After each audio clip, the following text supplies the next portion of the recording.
नमस्कार, सुप्रभात. मी वर्षा नलवडे या बुलेटिनमध्ये तुम्हा सर्वांचं स्वागत करते आणि माझ्यासोबत माझ्या सहकारी. नमस्कार, मी लाघवी ओम सावंत बुलेटिनमध्ये आपलं स्वागत करते. वर्षा, आजचा दिवस फार महत्त्वाचा आहे. आजचा शनिवार हा बातम्यांचा दिवस आहे असं म्हटलं तर काही वावगं ठरणार नाही.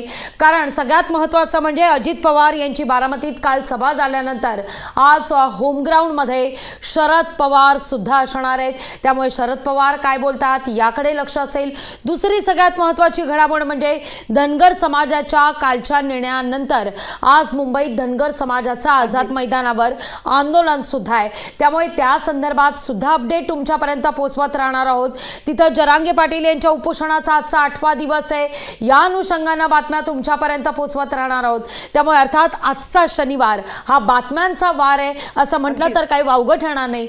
पण आघाडीची वर्तमानपत्र आज कुठली ठळक हेडलाईन्स किंवा ठळक बातम्या तुमच्या भेटीला घेऊन आलेल्या आहेत त्याकरता आपण पाहूया. सुरुवातीला लोकमतनं आज पहिला मथळ्याची कोणती बातमी केलेली आहे तर धनगर समाज. आपण पाहतोय धनगर समाजाला अनुसूचित जमातीमधून आरक्षण नाहीच या मथळ्याखाली पहिली हेडलाईन आहे लोकमतची.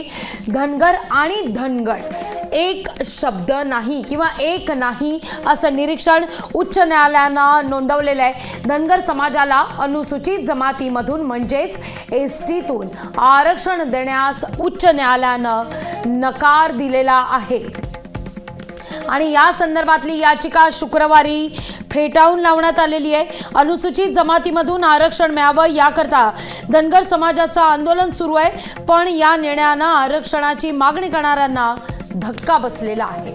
अगदीच.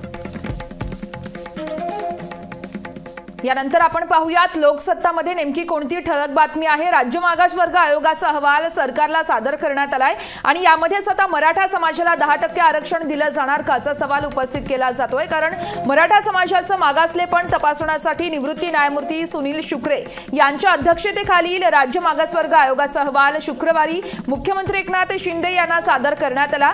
त्यावरती येत्या मंगळवारी विधिमंडळाच्या विशेष अधिवेशनात चर्चा करून यावेळेस मराठा समाजाला 10% आरक्षण हे दिलं जाण्यासंदर्भातला कायदा करण्यात येणार आहे आणि या संदर्भातले आता ही संपूर्ण माहिती समोर येते. खरं तर या अहवालात अत्यंत महत्त्वाची माहिती देण्यात आली आहे. कोणत्याही समाजासाठी तसेच कोणत्या समाजाच्या आरक्षणाला धक्का न लावता मराठा समाजाला कायद्याच्या कसोटीवरती टिकणारं आरक्षण देणार अशी ग्वाही देखील कुठेतरी काल मुख्यमंत्री एकनाथ शिंदे यांनी दिली होती.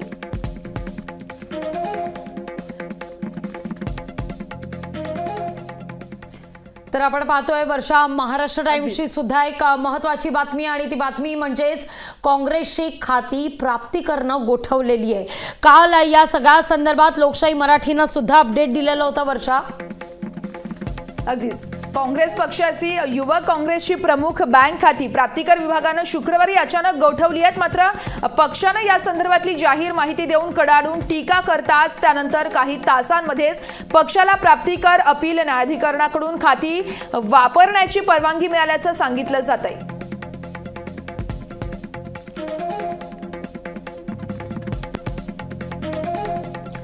तर आता आपण पाहूया टाइम्स ऑफ इंडियानं नेमकी कोणती महत्त्वाची बातमी केलेली आहे. बातमी अर्थातच आंतरराष्ट्रीय स्तरावरची. कारण पुतीन विरोधक अलेक्सी नवलानी यांचा तुरुंगात मृत्यू झालेला आहे आणि टाइम्स ऑफ इंडियाची खरं तर ही हेडलाईन फार महत्त्वाची आहे. With Navalny's death Russia's loudest voice of dissent muted असं टाइम्स ऑफ इंडिया म्हणत आहे. कारण व्लादिमीर पुतीन यांच्या विरोधातला एक कणखर आवाज शांत झालेला आहे असं सांगण्यात येत आहे. कारण फेडरल पेटेन्शरी सेवेच्या वेबसाईटनं दिलेल्या निवेदनानुसार आता नवलानी यांचा मृत्यू झालेला आहे आणि गेल्या अनेक दिवसांपासून खरं तर नवलानी यांच्या मृत्यू संदर्भात बातम्या समोर येत होत्या. पण त्या अफवा असल्याचं सुद्धा समोर आलेलं होतं. सायबेरिया या ठिकाणी त्यांच्यावर विषप्रयोग झाला अशी देखील 2023 मध्ये बातमी समोर आलेली होती. पण आता मात्र पुतीन विरोधक असलेल्या अलेक्सी नवलानी यांचा तुरुंगात मृत्यू झालेला आहे. विरोधी पक्षातला रशियातला एक खंबीर आवाज आज शांत झालाय.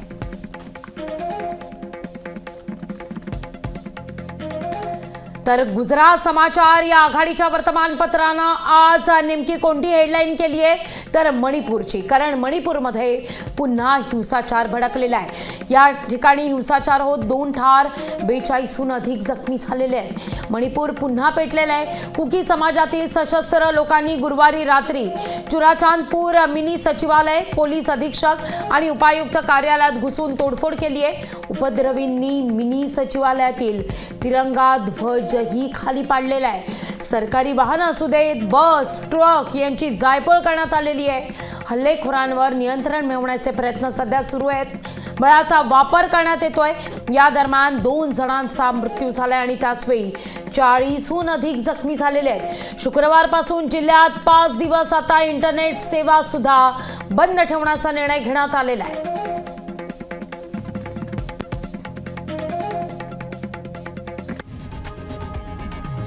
लोकशाही मराठी ऐका, पहा, जागरूक रहा।